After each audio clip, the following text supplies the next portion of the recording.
ایک باپ بیٹے کا جو رشتہ ہوتا ہے دنیا کا ایک عظیم رشتہ ہے، ایک مقدس رشتہ ہے اور ایک معیاری رشتہ ہے،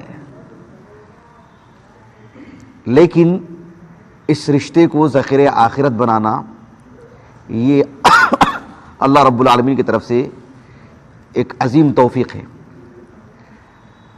ہم فرزندان کے لیے ضروری ہے کہ ہم اپنے والدین کے لیے ذخیرہ آخرت بنیں، ان کے نیک نامی کا ذریعہ بنیں، ان کی عزت کا ذریعہ بنیں، اس دنیا میں بھی آخرت میں بھی۔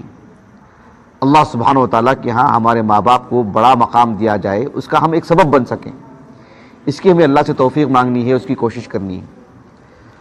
اور پھر اللہ سبحانہ و تعالیٰ نے ہم ہی والد بنائے ہوں تو پھر ہم اپنے بچوں کی ایسی تربیت کریں، ایسی ذہن سازی کریں، ایسا ماحول دیں کہ وہ اللہ سبحانہ و تعالیٰ کے ہاں عظیم بنے اور ہمارے لیے بے ذخیرہ آخرت بنے۔ اسی مقصد کے تحت میں نے اس درس کا انتخاب کیا ہے کہ والدین کے لیے بھی اس میں خطاب ہے اور فرزندوں کے لیے بھی، اولاد کے لیے بھی اس میں خطاب ہے۔ تو میں میرے موضوع کی تشریح کی ہے، میں نے سمجھایا، وضاحت کی ہے میں نے کہ مجھے کہنا کیا ہے۔ اپنے موضوع کا آغاز کرنے سے پہلے بطور تمہید ایک اہم بات میں آپ کو یہ بتاؤں گا کہ ایک حدیث ہے، بہت ہی عام ہے، معروف ہے، سب جانتے ہیں،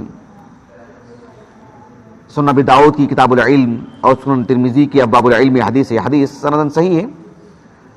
امام ترمذی رحمہ اللہ نے اس حدیث کو حسن کہا ہے، شیخ البانی رحمہ اللہ نے بھی صحیح کہا ہے اس حدیث کو۔ ابو الدرداء رضی اللہ عنہ کہتے ہیں، حدیث کافی طویل ہے، مجھے پوری حدیث نہیں سنانی ہے، حدیث کا ایک قطعہ سنانا ہے مجھے، کہ آپ نے کہا کہ رسول اللہ صلی اللہ علیہ وسلم نے فرمایا کہ العلماء ورثۃ الانبیاء۔ کتنی معروف حدیث ہے یہ، بچپن سے سنتے آ رہے ہیں، سب جانتے ہیں۔ العلماء ورثۃ الانبیاء کیا مطلب اس کا؟ یعنی انبیاء علیہم السلام کے علماء وارثین ہیں، مطلب ان سے علم، عمل، دین، اللہ کی معرفت سب وہ نبی سے حاصل کرتے ہیں، گویا کہ نبی کے وارث ہیں وہ۔ اس لیے کہ انبیاء علیہم السلام وراثت میں بس یہی دے کے جاتے ہیں، مال وراثت میں دے کر نہیں جاتے ہیں۔ کہا کہ وَإِنَّ الْأَنْبِيَاءَ لَمْ يُوَرِّثُوا دِينَارًا وَلَا دِرْهَمًا۔ انبیاء علیہم السلام کی زندگی میں جو ان کے پاس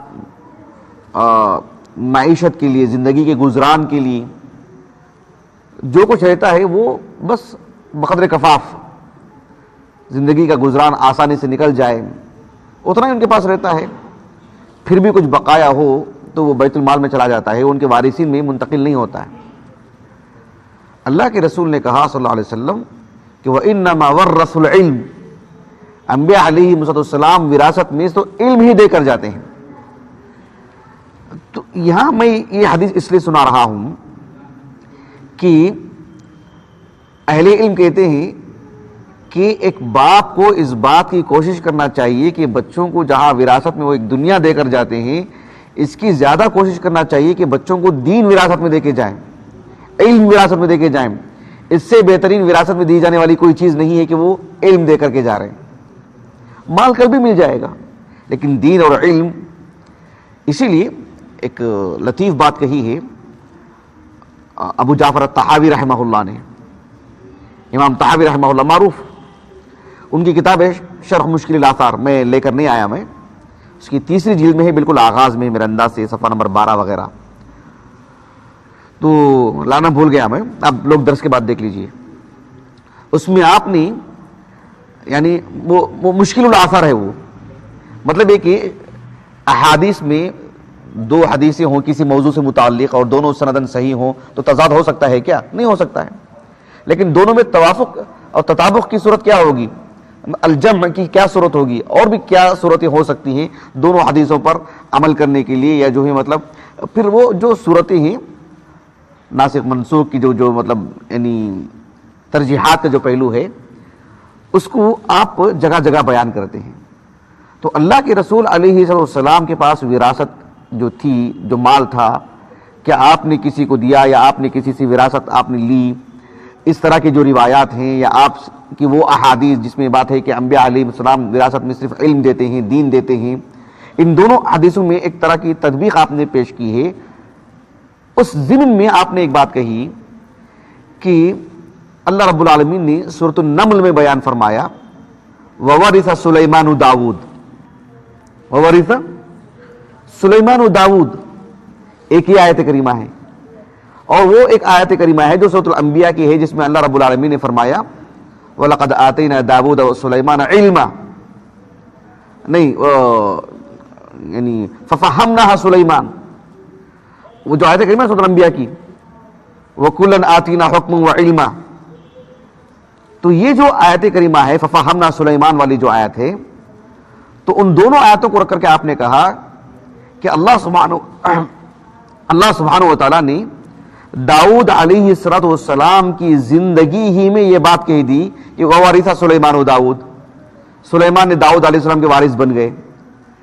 داؤد علیہ السلام کی وفات ہو تب نہ وارث بنیں گے وہ، اور وہ اکیلے کیوں وارث بنے، اور بھی تو ان کی اولاد تھی، اور زندگی میں وراثت کی بات کہاں سے آ گئی؟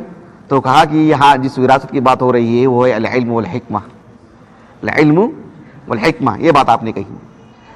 تو اس اعتبار سے اہل علم کہتے ہیں کہ ایک والد اتنا متنبہ رہے کہ اپنے بچوں کو جو وراثت میں دے کے جا رہے ہیں ضروریات زندگی سے متعلق، اس کا زیادہ خیال رکھے کہ جو ہے دین وراثت میں دے کے جائے، علم وراثت میں دے کے جائے، اخلاق حسنہ وراثت میں دے کر کے جائیں. ایک بات یہ ہو گئی. اپنے موضوع کو میں جو واضح کروں گا ابھی آپ کے سامنے انشاءاللہ تعالی. میری تمہید کا ایک اور حصہ یہ ہے، ایک حدیث ہے صحیح مسلم کی کتاب الوصیہ میں، اور بہت معروف حدیث ابی ہریرہ رضی اللہ عنہ. اللہ کے رسول نے کہا صلی اللہ علیہ وسلم اذا مات الانسان انقطع عنہ عملہ، انقطع عنہ عملہ، جب تک انسان باحیات ہے اس کے لیے عمل کے دروازے کھلے ہوئے، متعدد دروازے. جب اس کی وفات ہو جاتی ہے تو پھر عمل کا دروازہ اس کے لیے بند ہے. اللہ کے رسول نے کہا صلی اللہ علیہ وسلم الا من ثلاثہ، 3 صورتیں تو وہاں بیان فرمائی ہیں، لیکن 3 صورتیں ہی نہیں ہیں، اور بھی زائد صورتیں ہیں، وہ ہمارا موضوع نہیں. لیکن اس حدیث میں اللہ کے رسول نے کہا صلی اللہ علیہ وسلم ایک یہ کہ الا من صدقۃ جاریہ. ایک اور بات کیا فرمائی آپ نے؟